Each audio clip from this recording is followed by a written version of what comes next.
All right, good morning. Good morning, good morning. This morning, we're going to talk about, as the title slide here says, words that destroy. So, if you want to start turning in your Bibles, go ahead and turn to Matthew chapter 12. We're going to go a lot of different places, but Matthew chapter 12 is going to be sort of our central verse for this lesson. This is going to be one of the last topical lessons that we have before we jump into 1 Peter. Unless you have a dire request, you better get it in today, because I'm going to start preparing tomorrow for 1 Peter. So we'll do an introductory lesson to 1 Peter next Sunday. Oh, no, not next Sunday. Next Sunday we have a visitor, visiting preacher. And then so 2 Sundays from now. That might give you some more time, yes. But you have to give it to me at least a week ahead of time so I have time to prepare it, because working 2 jobs now. So it takes a lot longer to get things done. So let me read Matthew chapter 12, verse 36 and verse 37. Let's start off with that. I tell you, on the day of judgment, people will give an account for every careless word that they speak. For by your words you will be justified, and by your words you will be condemned. So, we were approached this week, Jeanette and I, and asked for advice on how to use words. Good words, bad words. And so I thought, why not make a lesson on it? Let's see what the Bible actually says about words. Because Jesus says, what about words? We're going to give an account. An account. We're going to stand before the creator of the universe and give an account of the words that we have used. And so our speech is important, because what does a speech do? It's like the roots, remember? What do the roots grow? The roots reveal what the plant is, because out of the roots grow the plant. Out of our heart grows and shows who we are. Right? And if we back up just a few verses there in Matthew chapter 12, go to verse 34. You brood of vipers, how can you speak good when you are evil? For out of the abundance of the heart, the mouth speaks. Right? And so, therefore, I should say, because of those things that I just said, therefore, our speech reveals the sort of treasure that we have stored up in our heart. And sometimes that's not so much treasure as it is manure, right? Or rotten fish that we were stepping in last night. Not fish eggs, anyway, out there. Just to let you know, it stinks. If you didn't know, rotten fish stunk. Yeah, we pulled a kid who was like sitting in it out. Anyway, the herring eggs are all over the beach rotting now. So anyway, for that reason, because the speech reveals the sort of treasure that is stored up in our heart. Let's look at verse 35. The good person out of his good treasure brings forth good, and the evil person out of his evil treasure brings forth rotten fish, or evil treasure, either way. Right? And it's because of that reason our very words are taken into account on the day of judgment. Right? And we need to be careful, and we need to give careful thought and think carefully about the words that we use, right? It is imperative. We have to. God is commanding us that our speech should be in keeping with His standards and not the world's standards. And so in this lesson, I want us to review what Jesus teaches and what His apostles teach in the letters about our own words that come out of our mouth and how they can destroy, but also how they can build up. Anybody know what the largest single collection of teachings of Jesus is in one sitting? Or at least that's how it's portrayed. Sermon on the Mount. Good job. Yeah. The largest single collection of teachings, of the teachings of Jesus, is the Sermon on the Mount. And in the main part of that sermon, if we turn over to Matthew chapter 5, yeah, even remember where it was. Good job. Jesus invites his followers to live in right relationship with God and to live in right relationship with one another. And one way to do that is to live by the commands in the Torah. Most of chapter 5 is going to talk about that. Let's go towards the middle of chapter 5, along about verse 20.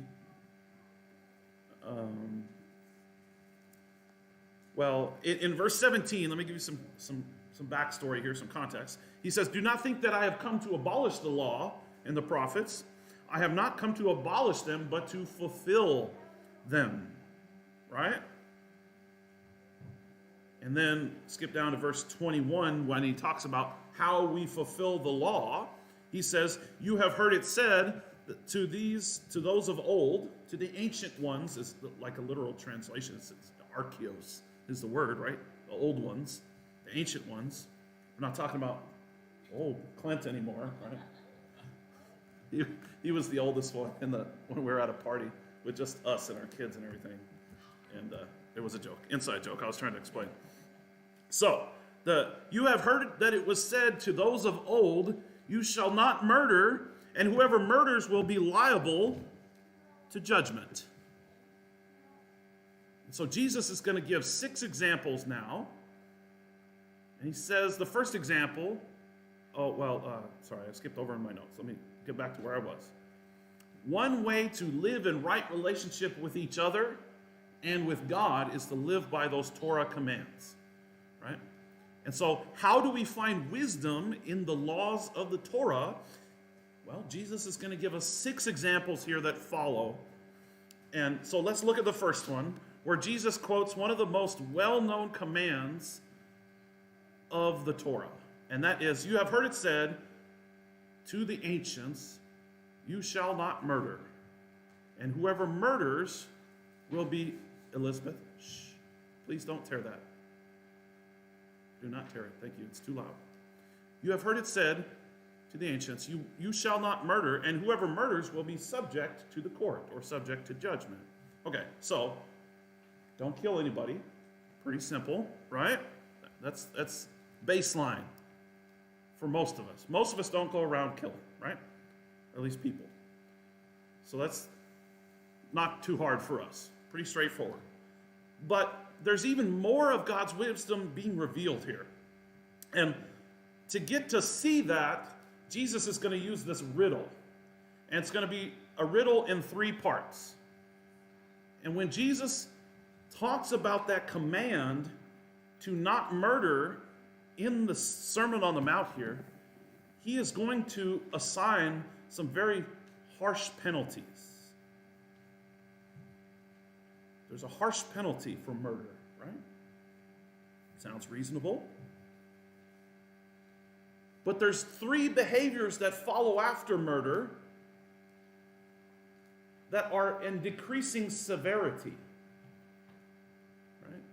But the penalty is increasing severity. Ooh. Let's look at what he does. So, starting in verse 22, we heard that we shouldn't murder. Pretty simple, right? "But I say to you that everyone who is angry with his brother will be guilty of the court." Now, these are very similar sayings, but they have just a little bit of difference, if you'll notice at the end.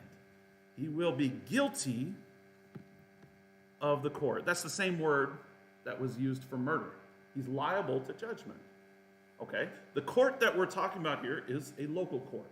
This is not like Supreme Court or anything, right? You're guilty of murder. Local court knows this. It convicts you. They take care of it. Done deal.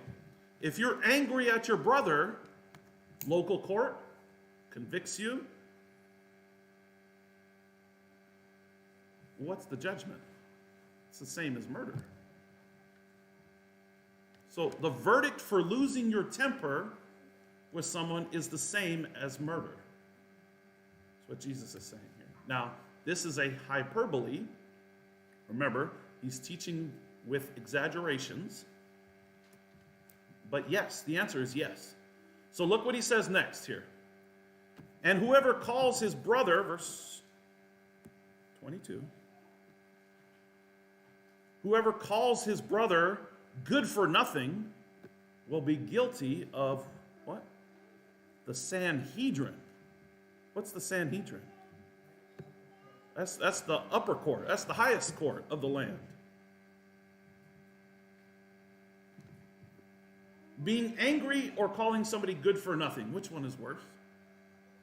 Probably being angry, because it causes you to do all sorts of things, right?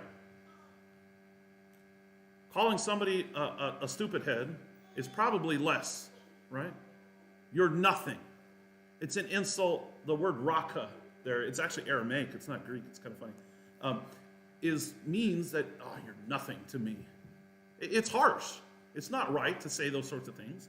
But we remember what the Sanhedrin is? It's the highest court in Israel. So by calling somebody good for nothing, you were called in front of the highest court of the land, Jesus says. But wait, there's more. Billy, what's his name? The salesman. But wait, there's more. Let's look at verse 23 now. The end of 22 still. Whoever insults his brother will be liable to the council or to the Sanhedrin. The extreme part of this riddle here is really in the third item. Anyone who says, "You fool," will be guilty of the fire of Gehenna. Right? Now, if fool means something like stupid, that's not a very nice thing to say, but it's not as bad as calling somebody good for nothing, right? Or being angry with them. But you can see the judgments get more and more strict as our perception of how bad things are goes down. This list of behaviors, notice these lists of behaviors. They go from really bad to kind of bad to not as bad. But the consequences go in the other direction. From trouble in your neighborhood court, right, to trouble in the highest court of the land, to real trouble that is the fire of Gehenna. Right? So we have to rethink the kind of harm that comes from our words. Right? So, rabbit trail real quick. What is the fire of Gehenna? Well, the word Gehenna is a Greek word, first of all. Let's notice that. And it comes from the Hebrew and the Aramaic phrase, Gehenom, which is the name of a valley on the southwest side of Jerusalem. I have a map here. Hopefully you can see. Well, at least you can see where it says Gehenna Valley. Specifically, this is known in the Bible, especially the Old Testament, in Joshua 15 and later on in 2 Chronicles, where Israel's leaders and leadership disobeyed the Lord, disobeyed Yahweh by sacrificing children to other gods. This is why it's so bad, this valley. This is terrible stuff. The worst thing you can imagine probably in the Bible is what went on there. And so Israel's prophets confronted that evil. And they warned that God would allow Babylon to conquer Jerusalem because of those events, because of those leaders. That Babylon would kill those leaders of Israel. And then he would throw their bodies into Gehenna, into that valley to be burned up. That's Jeremiah chapter 7, verse 30, if you want to look it up. And God turns the fire that consumed those innocent babies back on those people who started the fires to begin with. Now we can see the reversal of how things are working here. So in Jesus' time, Gehenna was an image of how God will hand the people over to destructive consequences because of their own actions. Do you understand where I'm going with this now? That if we choose to say destructive words and live by destructive words, our only outcome is destruction. Right? That's how it works.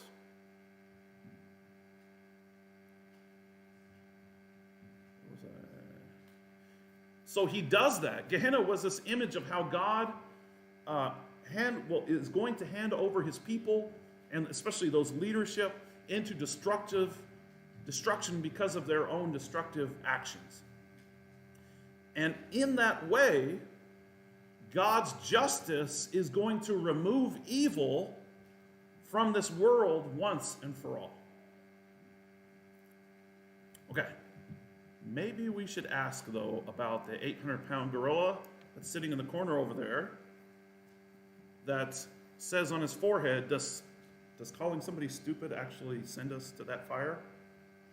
You know, because that's sort of what's going on here. Well, that's not what's going on here. This is not a one-to-one comparison. If I call him dumb, I'm going to hell, and I'm going to burn forever. That's not what's happening. Right? This is a riddle that is inviting us to see how murder and name-calling are a lot more similar than they are different. Right? What's the result of murder? Destruction. What's the result of name-calling? Destruction. Either of our relationship, either a destruction of our own relationship with the person, or maybe the destruction of that person and how they view themselves. Jesus wants us to see that within this command of do not murder, there's this radical ideal that every human is made in the image of God and is supposed to be treated with respect through our actions and through our words, right? Genesis chapter 1, verse 26, that's the image of God. And then let's go over to 1 John chapter 3 and verse 16. Of course, everybody remembers John 3:16, but 1 John 3:16 is one of my favorite verses in the Bible, actually. Maybe it's the inversion of, not the inversion, but maybe it's because of the symbolic nature of how it's related to John 3:16.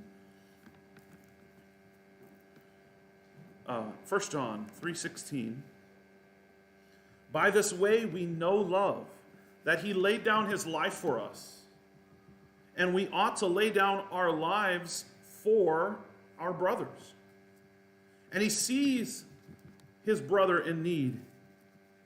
But if anyone has the world's goods and sees his brother in need and yet closes his heart against him, how does God's love abide in him?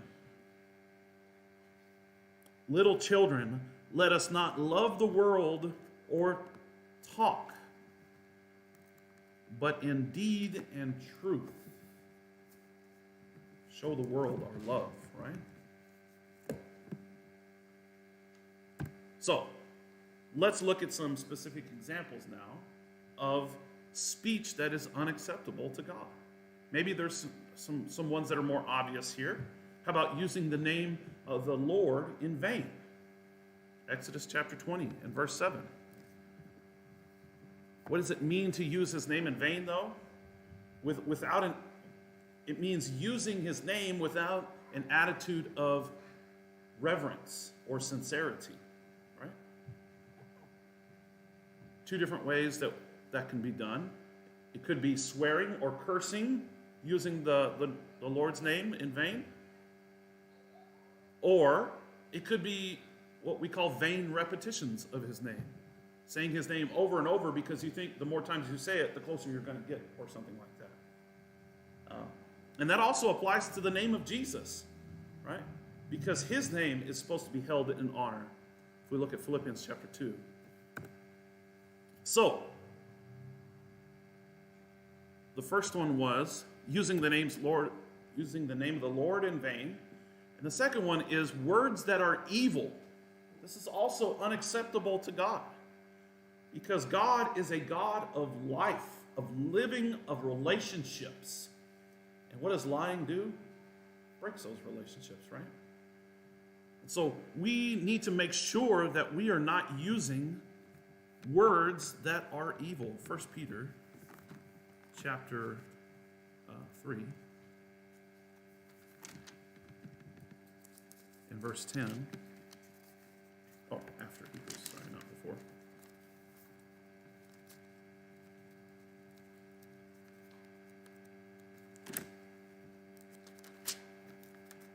James versus 2 Peter. Here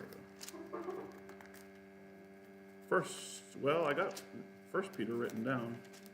Chapter 3 and verse 10. For whoever desires to love life and see good days, let him keep his tongue from evil and his lips from speaking deceit. These things are unacceptable. And so lying words are going to cause trouble between brethren. We've been studying that in Proverbs quite a bit. Deceitful words, words that deceive, Romans chapter 16. He was correcting some of his fellow workers there that were using deceitful words. Filthy language that you know is filthy, it's dirty, that does nothing but drag people down into the gutter language. That sort of language is unacceptable to God. And so, let's look at some positive examples, though. There might be two categories I have written down of good speech. Our speech should lead to edification. What is an edifice? Remember? Edification is an encouragement. What is an edifice? Builds up higher than the building. So, used to be all Walmarts had this little house-looking thing that stuck up above the front of the building. That is an edifice. It builds up. And so our speech should be something that builds other people up. It should encourage people, like Verna said. It should build them up. And that type of speech then extends God's grace to other people. It's a reflection of who God is when we extend our grace to other people. It's showing God's grace to the world. And let me just give you some examples, maybe from Proverbs 15. We looked at, let's just turn there. Proverbs 15, if you ever want to know about words, is a good one. This is one of the few chapters in Proverbs where they are frequently about the same topic. Proverbs tends to jump around sometimes. And so, good speech or acceptable speech is speech that leads to something that is building up. Proverbs chapter 15, verse 1. A soft answer turns away wrath, but a harsh word stirs up the anger. Right? And so our words need to be words that cool down heated conversations, right? Our words should be a delight to those who hear them. Verse 4, Proverbs 15. A gentle tongue, or a healing tongue, depends on what version you have. A gentle tongue is a tree of life. It gives life. It sustains people. It gives them food. They're able to live, but perverseness in it breaks the spirit. If we claim to be this tree of life and we're doing good things, then we have this perverse thing, this thing that is wrong, Perverse especially means a deviation from the truth. If we have something like that in one of our branches, it breaks the spirit of the tree. It's no longer a tree of life. Verse 23 in Proverbs 15. To make an apt answer is a joy to a man, and a word in season, how good it is. Words that should delight the people who hear them. Now, not everybody's going to hear delightful words when they're angry, right? That's not the case in every situation. We already talked about what proverbs are. They are truisms. They are true most of the time in most of the situations. So our speech needs to be characterized by thankfulness. Right? That's the second point I was going to make on the slide. Ephesians chapter 5. And for time's sake, I won't read it this morning, but if you want to read Ephesians chapter 5, the first few verses there. And so we need to have an attitude that is, to use an old word, becoming. That is becoming of God's children. An attitude that is how we should reflect God. And murmuring and complaining is not becoming of a child of God. The type of speech that I'm talking about here that we need to have specifically requires us to think ahead. There's a special word for thinking ahead. What do we call it? Forethought. We have to put thought into it before we say that. To think before we speak, right? That's how the saying goes. And so the righteous, that's us, supposedly, hopefully, prayerfully, that's us. The righteous will give careful thought to our speech. Proverbs chapter 15, if you're still there, verse 28. The heart of the righteous ponders how to answer. It means you have to have a beard, right? You can stroke it so you can ponder. The heart of the righteous ponders how to answer, but the mouth of the wicked pours out evil things. The righteous man stops and thinks about his speech before he says it. The righteous man will be concerned about what comes out of his mouth or her mouth, because they know that our speech reflects the true condition of our heart. Right? Let's go back to Matthew chapter 12. We'll be there for the next few minutes. Then we'll close out here. Let me read verse 34 and 35 again. You brood of vipers, how can you speak good when you are evil? For out of the abundance of the heart, the mouth speaks. The good person, out of his good treasures, brings forth good. And the evil person, out of his evil treasure, brings forth evil.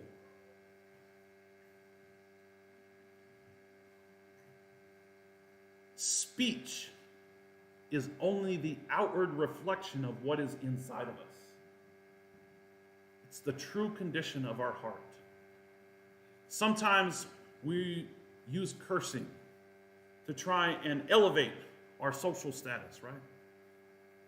Because if I just say something more impactful, if I just say something more bad than what the other person said, man, I'll look cool. Or man, they'll really get my point across. Or man, it'll really express my emotions.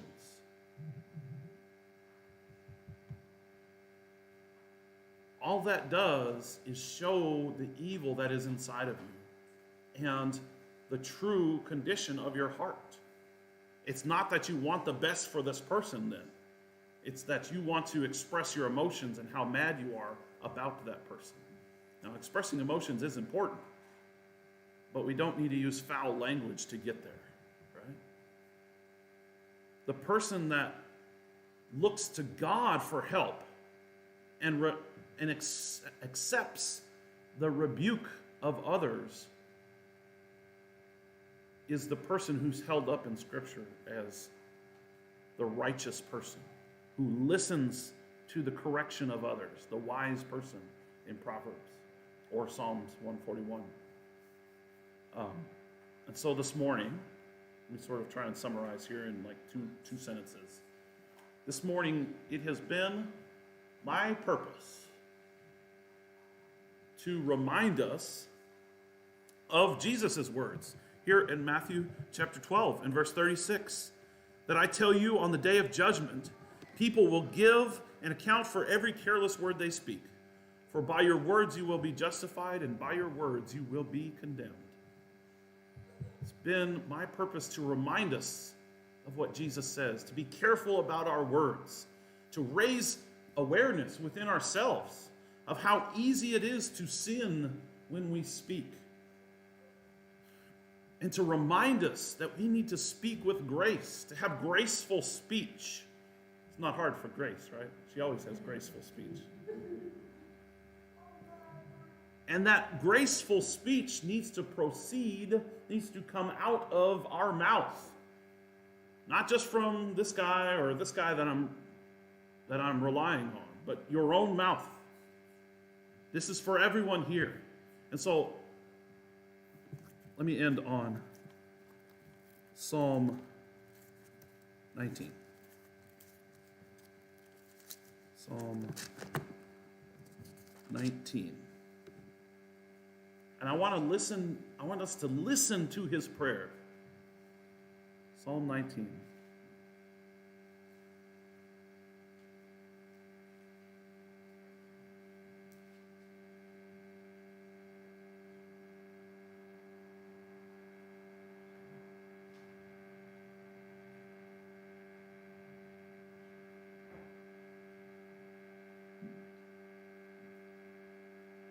The very end, verse 14. Let the words of my mouth and the meditations of my heart be acceptable in your sight, O Lord, my rock and my redeemer. I want you to read that at least once during this week. Psalm 19, 14, the very end of Psalm 19. And compare your words. Have they been true? Have they been acceptable in God's sight? Listen to the words of my mouth and the meditations of my heart. May they be acceptable in your sight, O Yahweh, my rock and my redeemer. Amen. That's the end of the lesson for this week. Next week, we'll have a visitor. He told me the name of the lesson he was going to do, and I have forgotten it. One moment, please, and I'll bring it up. That's the end of this lesson, though. We'll see everybody else who's on the live stream next week.